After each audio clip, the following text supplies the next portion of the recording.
All right, everyone, we are going to continue with There's a Boy in the Girl's Bathroom by Louis Sachar, published by Scholastic Incorporated, and we are on the next to the last chapter, chapter 46.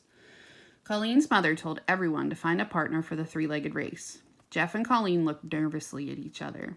Judy and Betty paired up. They stood side by side with their arms around each other's shoulders as Mrs. Varigold tied their inside legs together. Lori and Melinda became another team. Bradley thought they looked funny since Melinda was almost twice Lori's size. Amy and Dina looked even funnier. Since they were both dressed the same, they looked like a two-headed monster. Except, of course, he didn't believe in monsters. Karen suddenly realized what was happening. If Jeff and Colleen became partners, it meant she'd have to be partners with Bradley. So, Jeff said to Colleen, "Who's your partner?" "No one yet," said Colleen. "Who's yours?" "No one yet." Colleen's mother stepped in and paired up the final two teams. She didn't think it would be proper for a boy and a girl to have their legs tied together, so she made Jeff and Bradley one team, and Colleen and Karen the other. Bradley was glad that he and Jeff were finally on the same team. Colleen and Jeff were happy with the teams too. As much as they liked each other, they weren't quite ready to put their arms around each other and tie their legs together. Karen was the only one who was disappointed. She thought it would have been exciting to have been partners with Bradley. The 5 teams lined up. It wasn't a relay race. Each team would go at the same time. They had to run past the tree to the fence, then back. "Don't try to run too fast," Jeff cautioned. "The most important thing is that we keep together so we don't fall down." Bradley nodded. "On your mark," said Mrs. Varigold. "Get set, go!" They took 2 steps, then tumbled to the ground. As they tried to get up, they kept pulling each other back down. At last they stood up together and started after the others. "Inside, outside," Jeff directed as they moved their legs in unison. The other teams took a long time turning around at the fence. When Jeff and Bradley reached the fence, they simply fell down again and stood up facing the other direction. It was quicker that way. Amy and Dina were just ahead of them. Amy tried to go to the left of the tree as Dina tried to go to the right of it. They smashed into it. Inside, outside," said Jeff as he and Bradley charged around them.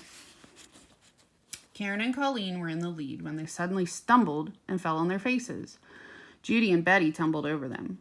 Lori and Melinda had to stop and turn to avoid the pile. Jeff and Bradley charged past, now in first place. Inside, outside," called Jeff. But they must have missed a beat somewhere because when he said inside, they moved their outside feet, and when he said outside, they moved their inside feet. "Hey, Bradley, you're going the wrong way," yelled Lori. "Whoa, pfft." Amy and Dina dived across the finish line in first place, just ahead of Lori and Melinda. Jeff and Bradley crawled across in third. Judy, Betty, Karen, and Colleen remained tangled together on the grass. After everyone got untied, they gathered on the grass next to the patio. "Now what?" Bradley asked nobody in particular. "Colleen's mother is adding up the points," said Betty. "Then we'll get to pick our prizes," said Judy. He asked me," said Betty. Everyone hushed as Mrs. Varigold prepared to announce the winner. "The winner is," she paused suspensefully, "Bradley!" He was shocked. He had been on the winning team every time except for the 3-legged race and the somersault race, but he had been having too much fun to notice. Everyone clapped their hands as he walked to the front. Mrs. Varigold gave him a blue ribbon that said "First Place" on it. No one had told him about the ribbon. Then he got to pick a prize. He looked through the basket. There were lots of good things from which to choose. Dolls, makeup, perfume, earrings, hair ornaments. He chose a harmonica. Melinda came in second. Then Amy, Judy, Dina, Karen, Lori, and Betty, and Jeff was last. Jeff knew he'd be last since he was never on Bradley's team. The only race he won was the somersault race. Actually, he had tied for last with Colleen, but Colleen didn't get a prize because she'd be getting all her presents later. Jeff took the only prize left in the basket, a doll's dress. "Thank you," he said politely. "Now what?" Bradley asked. "We have ice cream and cake," said Melinda. "Oh boy," said Bradley. Melinda laughed. They sat at the picnic table. Colleen sat at the head of the table. Bradley sat between Jeff and Melinda. Judy and Betty sat across from him. "Mrs. Varigold's going to bring in the cake now," said Judy. "With candles?" said Betty. "I'm telling him," said Judy. "With candles." Mrs. Varigold brought in the cake and suddenly everybody started singing. Bradley was caught by surprise. He didn't have time to remember the words, though he tried. He sang, "Happy birthday, dear Cole, to you. Happy birthday to you. Happy birthday to you. dear Colleen. Happy birthday to you. Happy birthday to... He suddenly realized he was the only one still singing. Everyone laughed. It's not his fault, said Judy. This is his first birthday party in a long time. There are 10 candles because she's 10 years old, explained Betty. Oh, I get it, said Bradley. Lori laughed. Colleen blew them all out. That means her wish will come true, explained Melinda. But she can't tell you what she wished for. Otherwise it won't come true, Lori explained. Bradley carefully ate his cake and ice cream without making a mess. Then everyone went into the living room where Colleen opened her presents. Open mine! Mine first, they urged. That one's mine. Open mine, Colleen, said Bradley. After each present was opened, everyone said, how neat, and ooh, and I wish I had one of those. Bradley said those things too, and he meant what he said, although most of the gifts were things he never would have wanted. Colleen picked up the next present. That's mine, he shouted.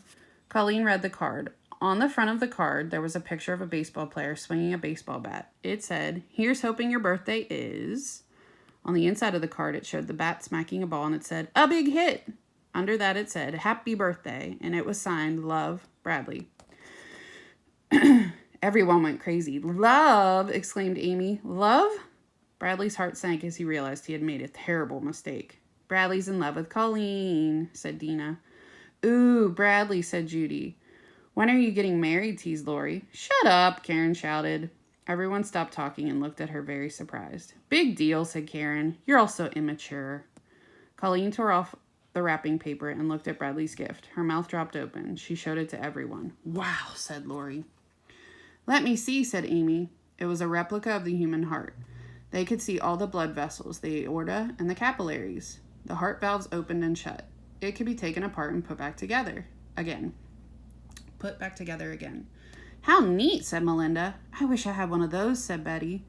Bradley smiled proudly. He felt happier about the fact that Colleen liked his present than about coming in first place. But of course, he knew all along she'd like it. Carla had told him to give her a gift from the heart. Colleen opened the rest of the presents, then everyone went home. Jeff and Bradley left together. It was still light outside, although the street lights had come on. So, asked Jeff. Wasn't that fun? Bradley exclaimed. It was the most fun. It was the most. At first, when I gave Colleen her present and she asked me what it was, I almost told her. And then when I was the only one sitting at the table, my, this boy must be hungry. But then the races started and everyone got points, even the losers. Only the next time, I won't sign it, love. Karen's a good somersaulter. Chicken's a funny name for a dog. Maybe if they get a chicken, they'll name it Dog. He blew into his harmonica. The doll's dress dangled from Jeff's hand.